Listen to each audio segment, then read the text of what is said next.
Bisakah luka yang teramat dalam ini nanti akan sembuh? Bisakah kekecewaan, bahkan keputusasaan yang mengiris-iris hati berpuluh-puluh juta saudara kita ini pada akhirnya nanti akan kikis? Adakah kemungkinan kita akan bisa merangkak naik ke bumi dari jurang yang teramat curam dan dalam? Akankah api akan berkobar-kobar lagi? Apakah asap akan membubung lagi dan memenuhi angkasa tanah air? Akankah kita semua akan bertabrakan lagi satu sama lain, jarah-menjarah satu sama lain dengan pengorbanan yang tidak akan terkirakan?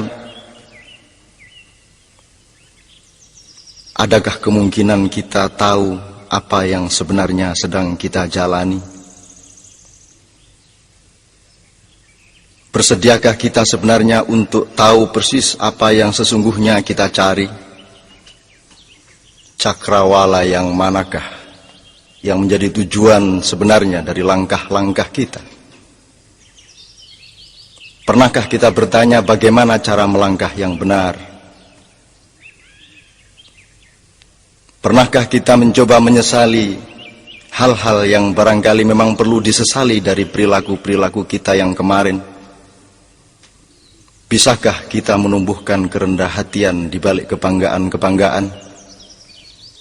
Masih tersediakah ruang di dalam dada kita dan akal kepala kita untuk sesekali berkata kepada diri sendiri bahwa yang bersalah bukan hanya mereka, bahwa yang melakukan dosa bukan hanya ia, tetapi juga kita?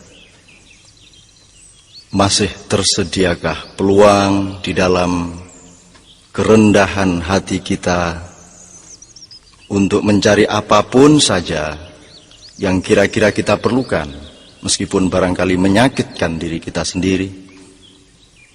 Mencari hal-hal yang kita benar-benar butuhkan agar supaya sakit kita ini benar-benar sembuh total.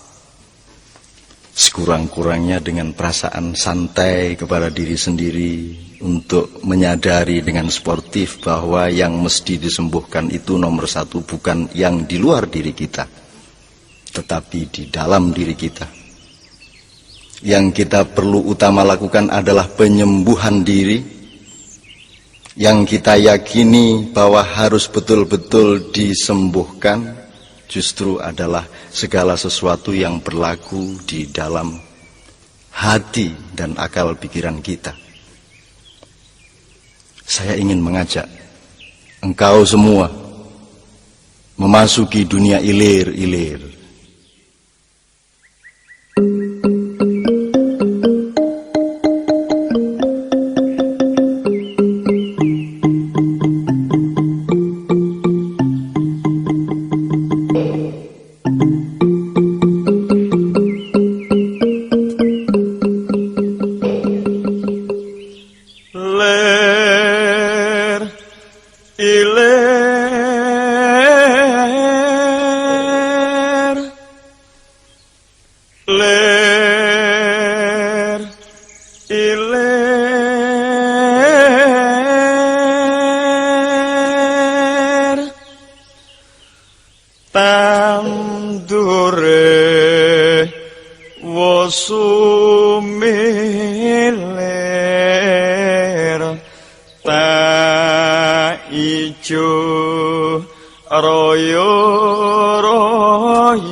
Senggut manten anyar. Kanjeng Sunan Ampel seakan-akan baru hari ini bertutur kepada kita, tentang segala sesuatu yang kita mengalaminya sendiri, namun tidak kunjung sanggup kita mengerti. Sejak 5 abad silam syair itu ia telah lantunkan dan tidak ada jaminan bahwa sekarang kita sudah faham. Padahal kata-kata beliau itu mengeja kehidupan kita ini sendiri. Alfa, beta, alif, ba, ta, kebingungan sejarah kita dari hari ke hari. Sejarah tentang sebuah negeri yang puncak kerusakannya terletak pada ketidaksanggupan para penghuninya untuk mengakui betapa kerusakan itu sudah sedemikian tidak terperi. Menggeliatlah dari matimu, tutur Sang Sunan. Siumanlah dari pingsan berpuluh-puluh tahun, bangkitlah dari nyenyak tidur panjangmu, sungguh negeri ini adalah penggalan surga. Surga seakan-akan pernah bocor dan mencipratkan kekayaan dan keindahannya, dan cipratan keindahannya itu bernama Indonesia Raya. Kau bisa tanam benih kesejahteraan apa saja di atas kesuburan tanahnya yang tidak terkirakan. Tidak mungkin kau temukan makhluk Tuhanmu kelaparan di tengah hijau bumi kepulauan yang bergandeng-gandeng mesra ini. Bahkan bisa engkau selenggarakan dan rayakan pengantin-pengantin pembangunan lebih dari yang bisa dicapai oleh negeri-negeri lain yang manapun. Tapi kita memang telah tidak mensyukuri rahmat sepenggal surga ini.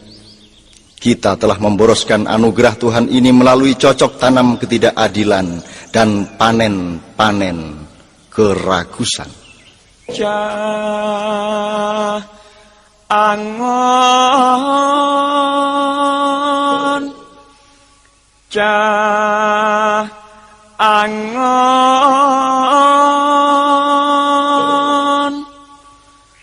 penekno blimbing kuwi lunyulu nyupenekno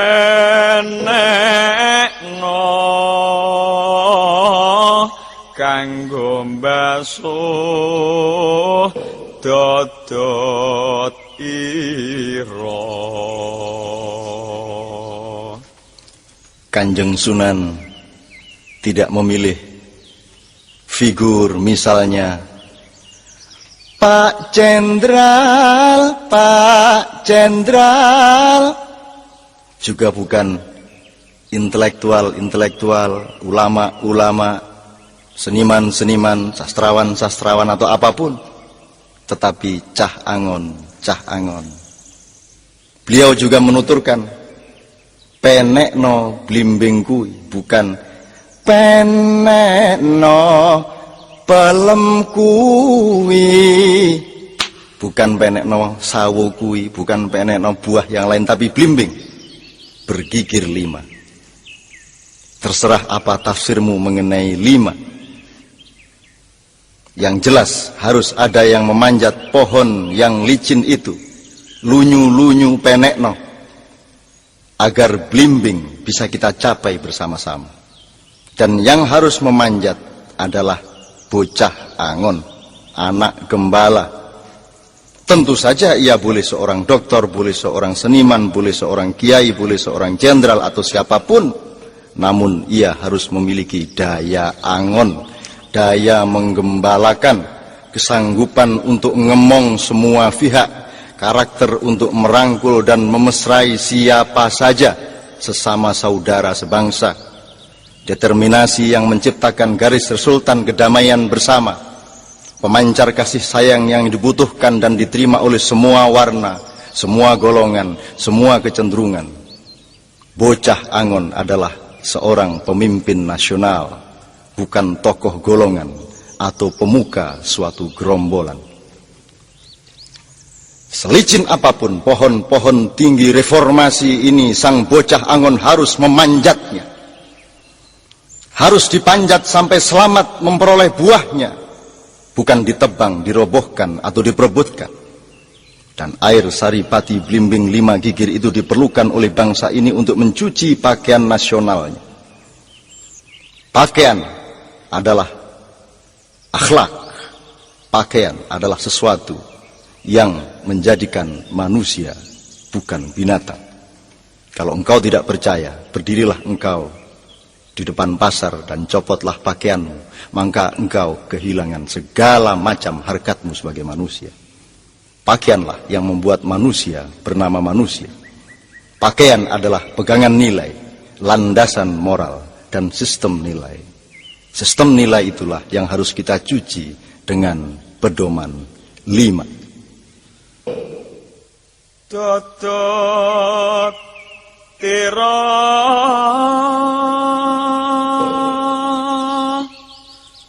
totot ira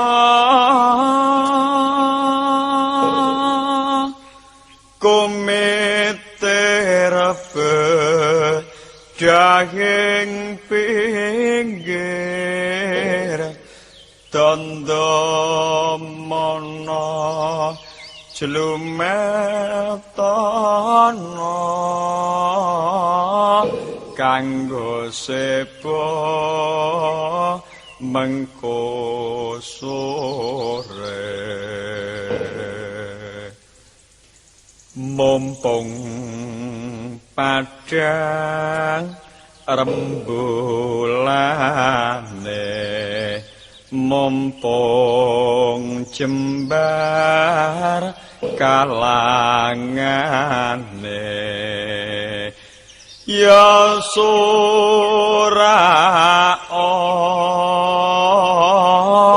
sora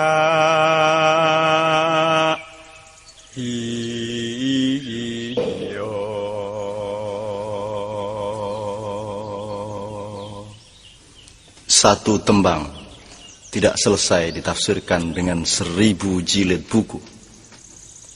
Satu lantunan syair tidak selesai ditafsirkan dengan waktu 1000 bulan dan 1000 orang melakukannya. Aku ingin mengajakmu untuk berkeliling, untuk memandang warna-warni yang bermacam-macam dengan membiarkan mereka dengan warnanya masing-masing. Agar kita mengerti dengan hati dan ketulusan kita apa muatan kalbu mereka mengenai ilir-ilir, mengenai ijo royo-royo, mengenai temanten anyar, mengenai bocah angon dan blimbing, mengenai mbasuh dototiro, mengenai kumitir bedahing pinggir, yang akan kita bicarakan tentu saja kapan saja bersama-sama. Tapi aku ingin mengajakmu untuk mendengarkan siapa saja di antara saudara-saudara kita tanpa perlu kita larang-larang untuk menjadi ini atau untuk menjadi itu. Asalkan kita bersepakat bahwa bersama-sama mereka semua kita akan menyumbangkan yang terbaik bagi semuanya. Bukan hanya bagi ini atau itu, bukan hanya bagi yang di sini atau yang di sana.